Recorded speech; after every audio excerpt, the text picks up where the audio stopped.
Okay, so I'm going to start with a pattern that's already made in a D cup, which does fit my dress form. So yeah, I personally don't like to draft my own cup patterns because they always turn out really wonky. So what I did was I just purchased some patterns from Aurora Sews on Instagram. I'll link her above here. Her cut patterns are like foolproof, and she does actually have a little tutorial on her Instagram on how she makes these cups. I've tried it, didn't work for me, so I'm just going to use her already made cups. But anyway, like I said, I've transferred it over to paper. And these are my D cups. Now, for bra foam, there are a couple of different kinds of bra foam that you can get. You can get actual bra foam, and this comes in various thicknesses. I think this is like 2 millimeters or something like that. It's super thin. I should have got the thicker kind, but this is what I got. And this is around $30-something a yard, y'all, super expensive. But 1 yard can make like 4 or 5 bras, so I guess it kind of evens itself out. Anyway, you could use this stuff. I really do like it. It creates nice, soft, and shapeable cups. And then I went to Joann's the other day and I found this foam stuff, and I'll link it below. This is actually a fusible interfacing. Both sides are fusible, and it's a foam, and it's a little bit thicker. This is like 5 millimeters thick, which is what I should have got the bra foam in. It makes perfect cups. The only thing about it is it's a little bit harder to press because it is fusible, and you don't want to get that glue on your iron. So you have to kind of think about that when you're working with it. But this is $10 a yard, and this is I think 20 inches wide or something like that, versus this being well, I guess it probably is the same width. But anyway, this is you get more bang for your buck buying this and buying actual bra foam, but they both do the same exact thing. So it's just up to personal preference. So what I'm gonna do is I'm gonna go ahead and take my pattern pieces and I'm going to trace them out on the bra foam. Now, what I like to do is I like to put them as close together as possible so that I can get the most out of my foam. And then I trace them out, making sure to mark center, side, marking all my notches and everything like that, so that when I'm getting ready to sew this with my machine, that I can align them really easily. Okay, so I've got all of my pattern pieces traced. There should be 3, your top cup, your inner cup, and your side piece. And I have them mirrored. So I have one for one side, one for the other side. And I'm gonna go ahead and cut these out. Now, when I cut them out, since my pattern does have all of the seam allowances, I need to remove some of the seam allowance here on these cut pieces so that they can be butted up together and zigzagged. So what I'm gonna do is, the seam allowance is 1/4 of an inch. 1/4 of an inch. So I'm going to remove it from the top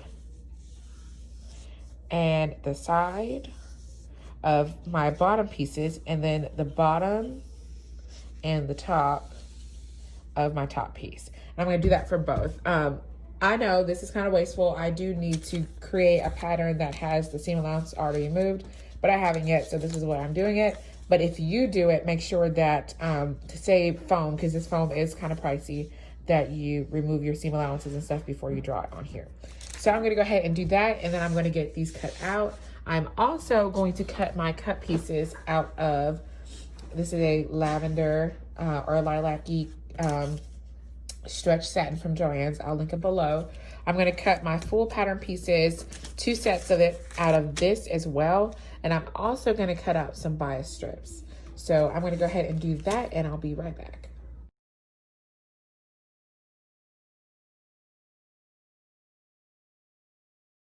Okay, so for my cups, I like to trace them out versus just pinning this and cutting my paper. I figure, I find that I get more of an accurate line this way, so that's what I do. And I also like to use my tiny scissors. I got these from a local shop in my city.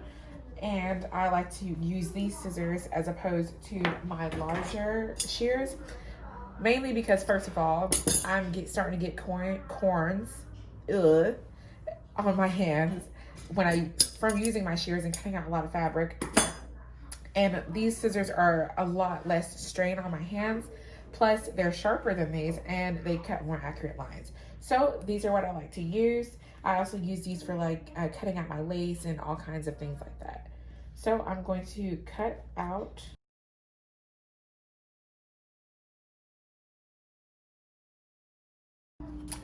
And also remember to transfer your notches with the snip onto the mirrored piece.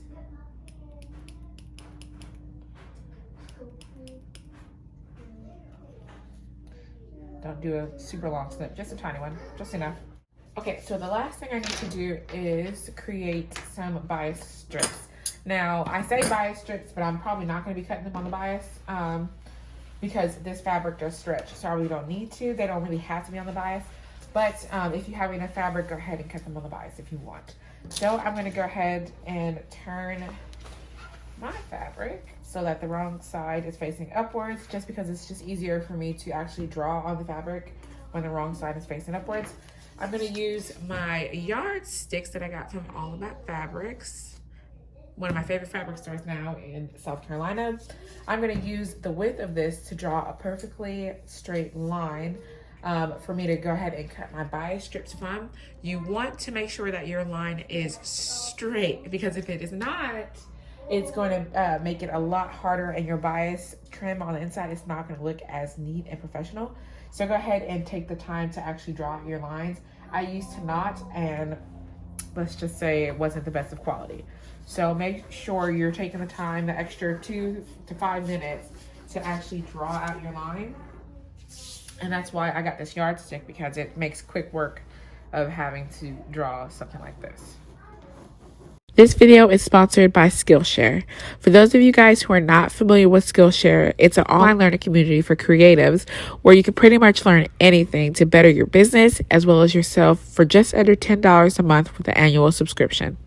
As you guys know, I'm in the process of renovating my bridal salon, and I've been so nervous about dealing with the business side of things. I've been watching a class called Staples of Branding, From Purpose to Product by Jeff Staple, to help me wrap my head around the concept of branding and how it ties into how the potential customer views your business.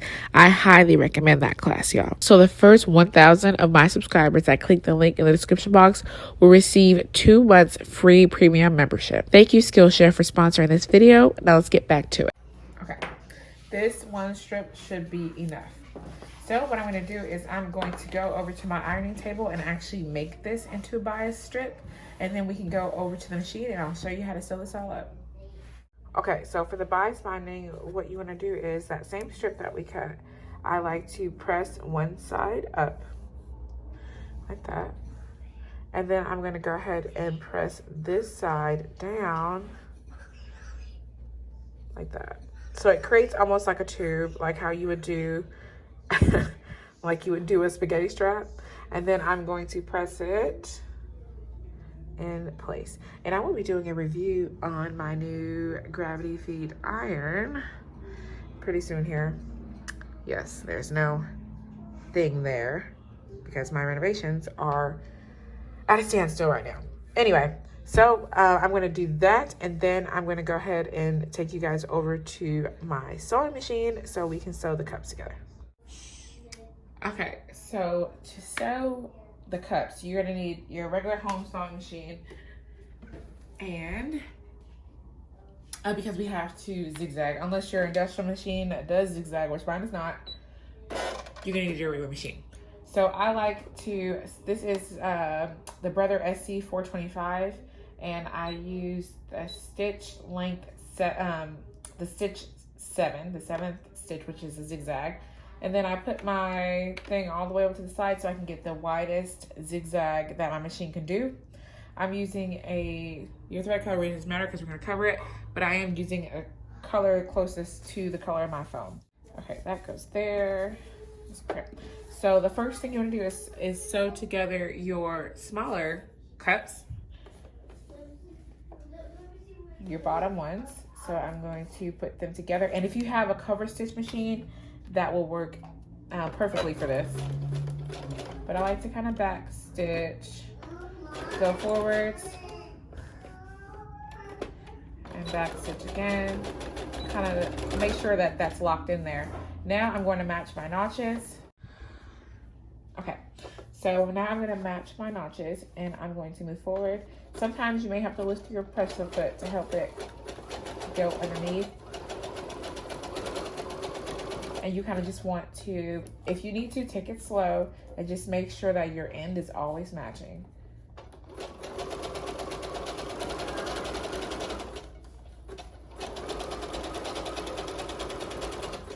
And then do that same thing at the end. And this is what it looks like. If you want to have it a little bit more secure than that, you could do another row if you feel like it's not secure enough. I feel like I actually got this one secure, so I'm not going to do another row. Now I need to put the top on. So you want to make sure that you're grabbing the right one. So that's why I like to mark center, center, side, side, so I know I'm matching it up.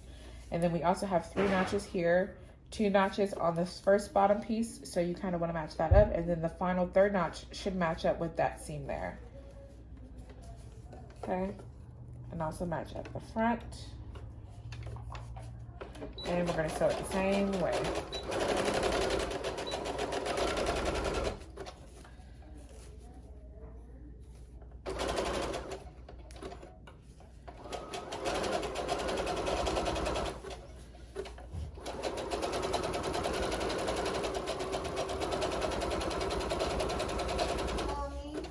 Yes, sir.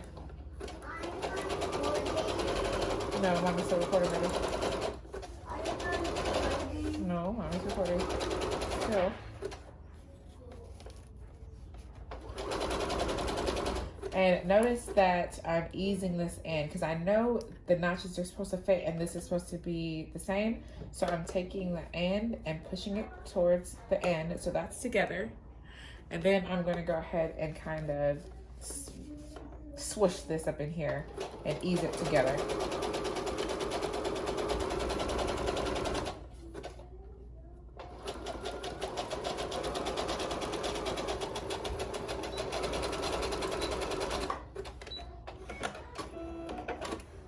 And that creates our first cup. So now what we want to do is take this over to our iron and give this a really good press. So I'm going to show you guys how to press this, and then I'm going to go ahead and do the next side. Okay, so I'm over here on my ironing table, and you guys know I'm going to use my handy dandy pressing ham, which I actually ordered a proper cup pressing mold, and they tried to deliver it to my house yesterday and I wasn't home. So I'm going to go pick that up from the post office later on today, and in my next video, you guys will see it.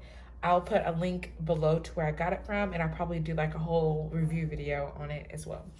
But anyway, so here is our cup that we just did, and I'm gonna go ahead and on mine, it's more round, more of a like a circle kind of shape. So I like to kind of pick what part of my ham is good for the shape of the cup that I'm using, and most likely it's gonna be this side. So I like to put this on here and fit it. And then I'm going to take my iron with a whole ton of steam, and I'm gonna go ahead and just press it. Please do not skip this step, because if you do, your cups are not gonna turn out the same as mine. You have to press your cups. That was just my initial steaming. Now I'm gonna go ahead and really give this a really good press with lots of steam, lots of heat and pressure from my hands.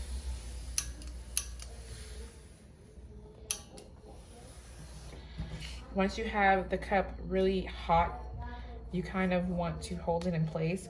Now, I've been doing this for entirely too long, so I probably don't have feeling in my hands anymore, but if it is too hot, you could place pins in it to hold it into place as it is cooling.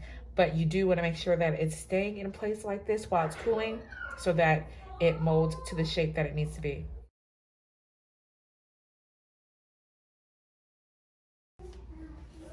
And this is what our cup looks like once it has the proper pressing. Now, this isn't going to be the first time that we press it. We're going to press it probably 2 or 3 more times after we add the extra things that we're gonna add to it. So I'm gonna go ahead and do the other cup and get it all pressed, and then we'll go ahead and clean up the inside and make it look really pretty. Now, I will say that you see that I've used regular pen, and this is for the purpose of the video.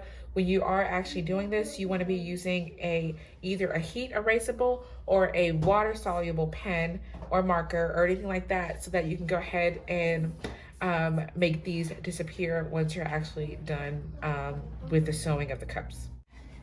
All right, so I'm over at my sewing machine, and I have the loop that we made a little bit earlier, and I've also got both of my cups made and pressed. So I'm gonna go ahead and snip off these extra thread tails. I like to keep my work nice and neat by snipping all of my threads as I go, rather than trying to go through everything at the end and be snipping threads. It's just a mess. So now that I've done that, the first thing I'm going to do is sew my strips to cover my zigzagging so that it's nice and pretty on the inside. And you can pin it, but I'm not gonna.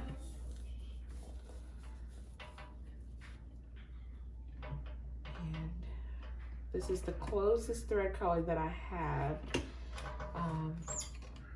to this fabric. So hopefully it works. And I have white in my bobbin. So I'm gonna go ahead and sew this on using a regular stitch length. So at a 2, I'm using a 2.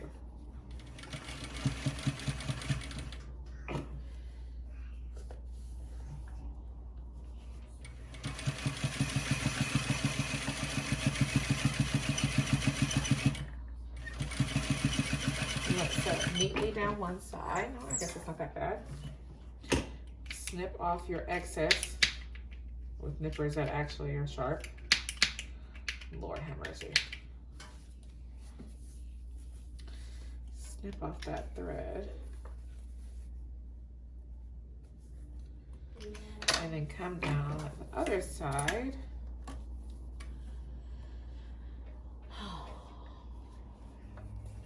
And then come down the other side with a symmetrical stitch.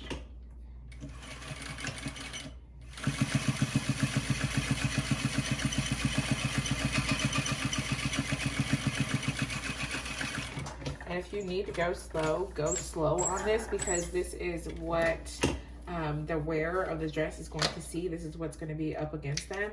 So you want it to look good and feel luxurious. So that's that one. Now I'm going to take my bias strip again, making sure that it's folded nice.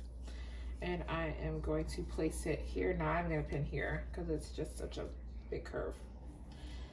So I'm going to place it.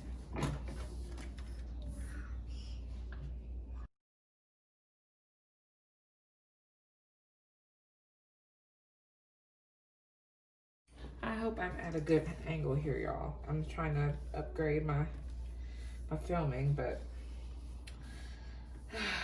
I've been lacking a lot of motivation. Anyway, so what you want to do is make sure, first of all, that we're using the right piece for this side, because remember, they're mirrored because you have two boobs. So this one will go on here. So I need to get my centerpiece, which is here, and then my side piece, which is there.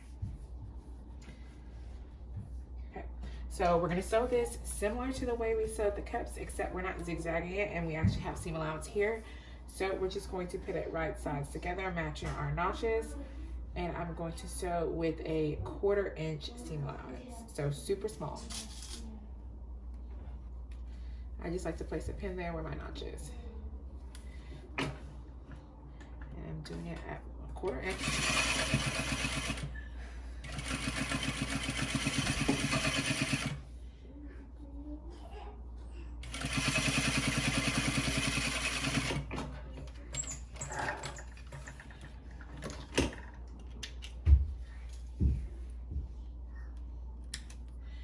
Okay, now that we've done that, now it's time to sew the cup, the bottom to the top. And we're gonna do that by matching our notches as well. You want to take your seam allowance and put it towards the side piece and match your last notch up to that seam and place a pin. And then sew as usual.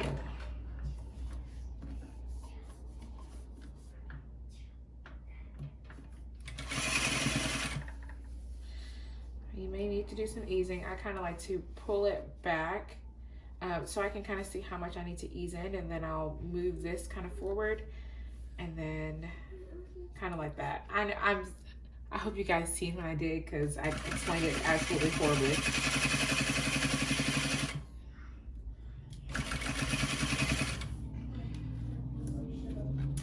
Once again, matching my edges, and then I kind of pull it tight so that I can bring the top layer to match the bottom, and go ahead and sew that.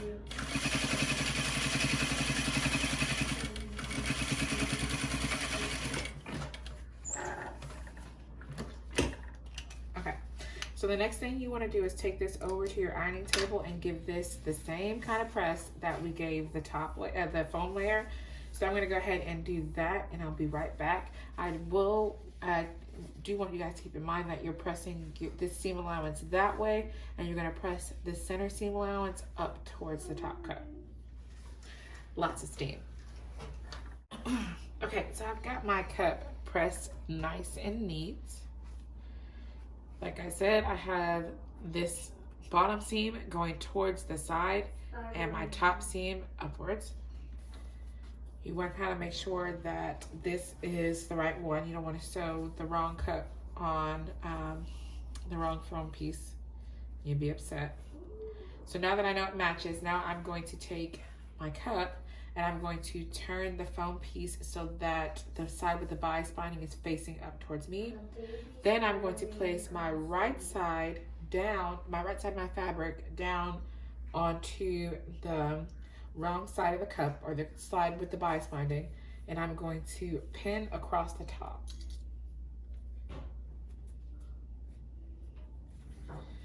I like to, excuse me, I like to place one pin at the start and one pin at the end, kind of fiddle it around, match the middle,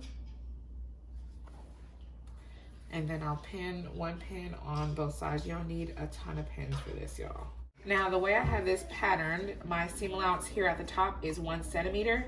My machine does not show 1 centimeter, but I know that a centimeter roughly is in between the 1/4 inch and 1/2 inch marks. So that's where I'm gonna sew. Directly in the middle. Back stitching at the beginning and at the end.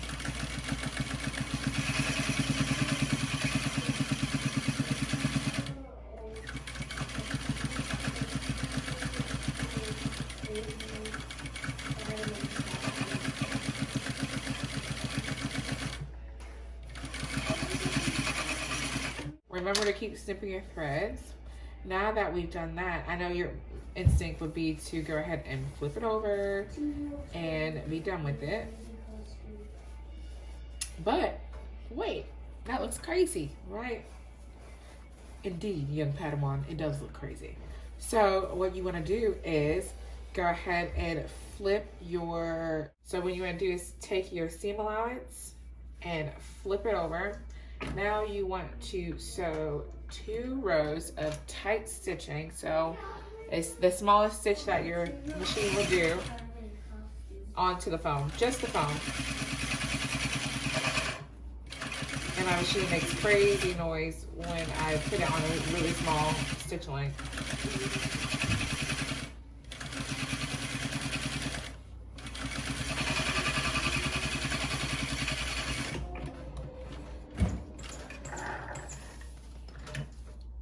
And we're going to go back for 1 more stitch, parallel to the first one that we made.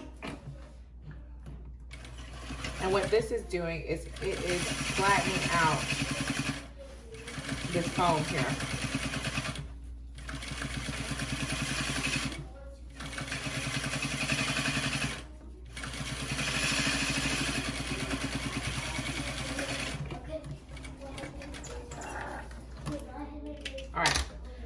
now I'm going to grab my little scissors and I'm going to snip off all of that extra foam that comes after, I hope you can see it, that comes after the last stitch line that I did.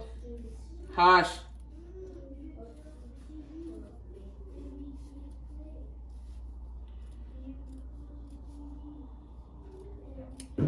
Okay, now that I've done that,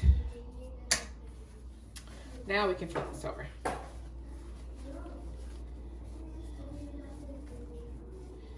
And you kind of still want to have that kind of clean edge on the inside, but you want to make sure that your seams meet. So I'm going to take my seam and place it to the bottom.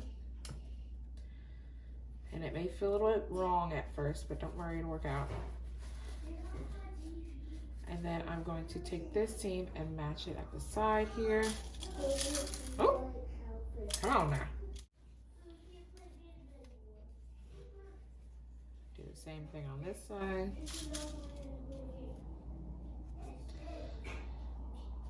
Okay, now that we've got all of our 3 major points lined up, now we can continue to pin. And this time you do want to use a good amount of pins to make sure that everything is sitting nice and flat where it needs to be sitting. I like to pin my top on this side, and then I'm going to go ahead and pin my top on this side, making sure that I still have a small edge here. If you like a thicker edge of purple here, you can leave a larger seam allowance on your purple fabric, and that will do that for you. But I typically don't like a really large purple or whatever fabric edge on my foam. As long as my top is clean, I really don't care about the thickness of it. So I'm gonna go ahead and spread my satin and pin it down.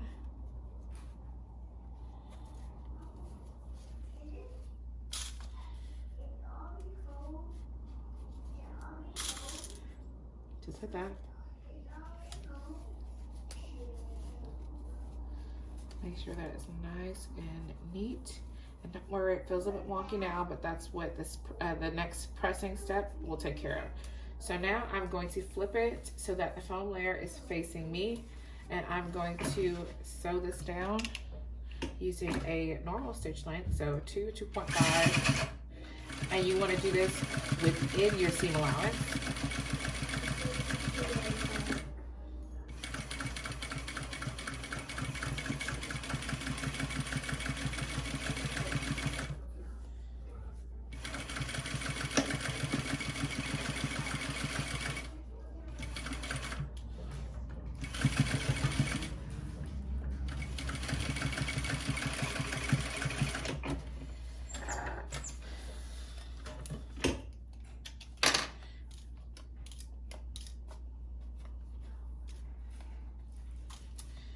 Then you can go ahead and trim off all of this extra satin here at the bottom.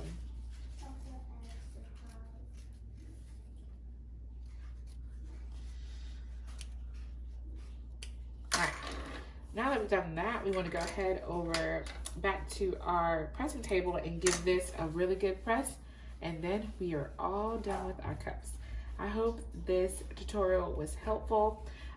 Stay tuned, because this isn't going to be the only tutorial on these cups. I'm actually making a whole dress from these cups and all that kind of stuff. I'm recording, put it in the trash. I'm actually making a whole tutorial on the dress that I'm using these cups for, but I'm just going to break it into like how to make the cups, or how to drape a corset, how to hem a dress, you know, all those things. So that I can have multiple videos for one dress. So I hope you guys really enjoyed it. Thank you guys for being so patient with me while I've been away. I'm trying to get the motivation to come back and do YouTube, so please bear with me. If you guys are interested in learning my methods more in depth, I am offering 3 classes this month. I will link in the description box below the 3 different classes that I'm doing, and they all will be online live Zoom classes. You asked, I listened, and that's what it's going to be here for August. So yeah, you guys, if you guys are interested in that, and they are discounted right now, so go ahead and check the link below in the description box, and I'll see you guys in my next one.